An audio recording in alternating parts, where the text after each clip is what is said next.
Yo, time to wake 'em up! Bonjour et bienvenue sur Discover 360. J'espère que cette chaîne vous plaira. Elle est consacrée à l'intelligence artificielle, au voyage et à la tech. Yo, check the mic, 1, 2. N'oubliez pas de souscrire. Bonne écoute. Next cipher begin. L'automatisation totale. C'est un peu le Graal, non? Pour certains, c'est le rêve absolu. Pour d'autres, ça ressemble plus à un cauchemar. Alors dans notre analyse, on va creuser un peu tout ça. On va essayer de voir ce qui se cache vraiment derrière cette quête d'efficacité, en regardant les promesses, bien sûr, mais aussi les désillusions, et surtout, le vrai prix à payer. Ça vous rappelle quelque chose, ça? Les fameuses lignes à copier à l'école. Des heures à écrire la même chose encore et encore. Eh bien, figurez-vous que c'est exactement de là que vient notre envie d'automatiser. C'est ce dégoût profond pour les tâches répétitives, ennuyeuses, qui nous pousse à chercher des solutions. Et c'est cette quête, cette envie de se libérer du travail ingrat, qu'on va explorer ensemble. Alors, voilà le programme. D'abord, on va parler du grand rêve de l'automatisation. Ensuite, on plongera dans la guerre des outils. Après ça, direction le futur avec l'IA dans les tests. On se posera aussi la question du prix à payer pour tout ce progrès. Et pour finir, on verra quelle est finalement la place de l'humain dans tout ça. Allez, on commence. Le rêve de l'automatisation. Mais au fond, pourquoi est-ce qu'on veut tant automatiser? Qu'est-ce qui nous motive vraiment? Vous voyez l'image?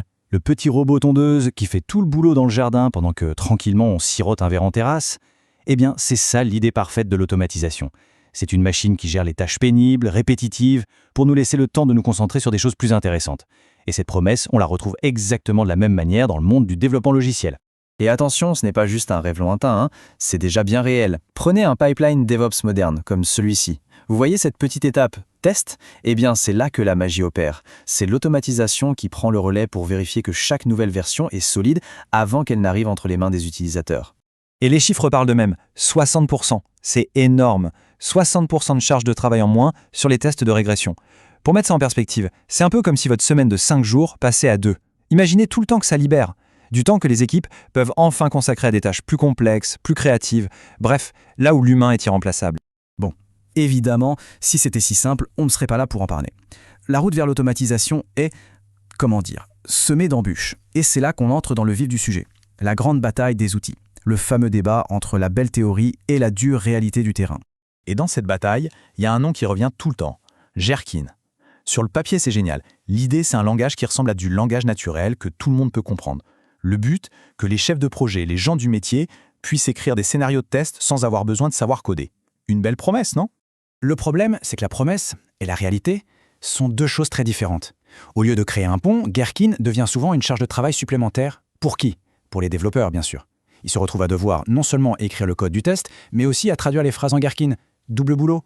Et ça, c'est un retour du terrain, brut de décoffrage.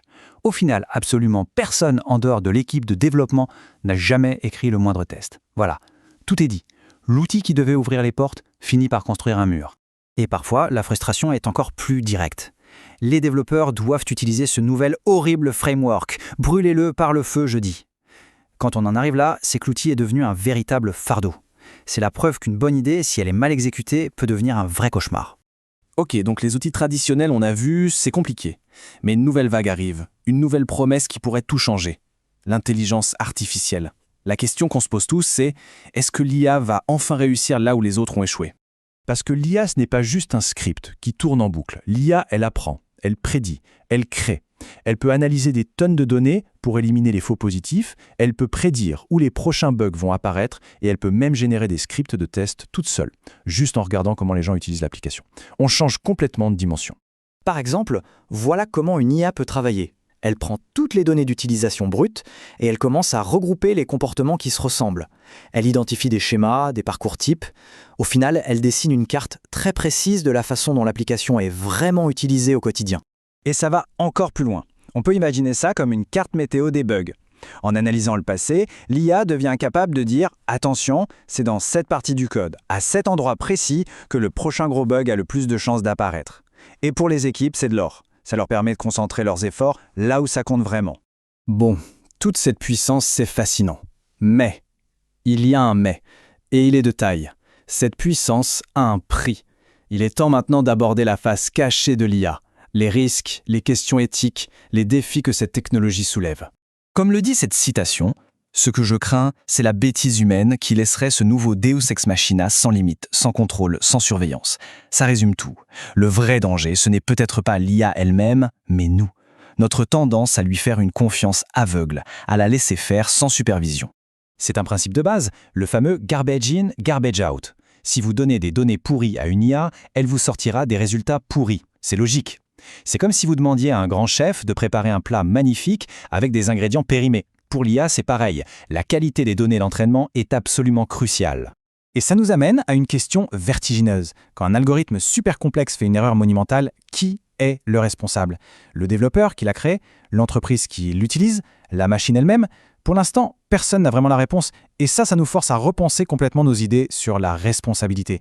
Alors après tout ça, on peut se poser la question, et si le but final, ce n'était pas du tout de remplacer l'humain? Si la vraie révolution, c'était de l'augmenter? Si on revenait à l'essentiel, comment la technologie peut nous rendre meilleurs? Regardez ce tableau. Il liste ce qui nous motive, nous, les êtres humains.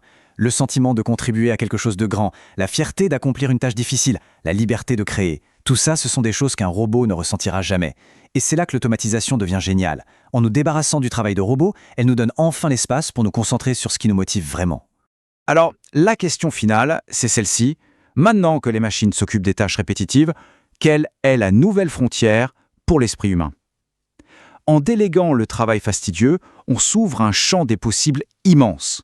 La vraie question, ce n'est plus « est-ce qu'on va être remplacé ?», mais plutôt « qui allons-nous devenir ?» Maintenant qu'on a enfin le temps de se consacrer à ce qui compte vraiment.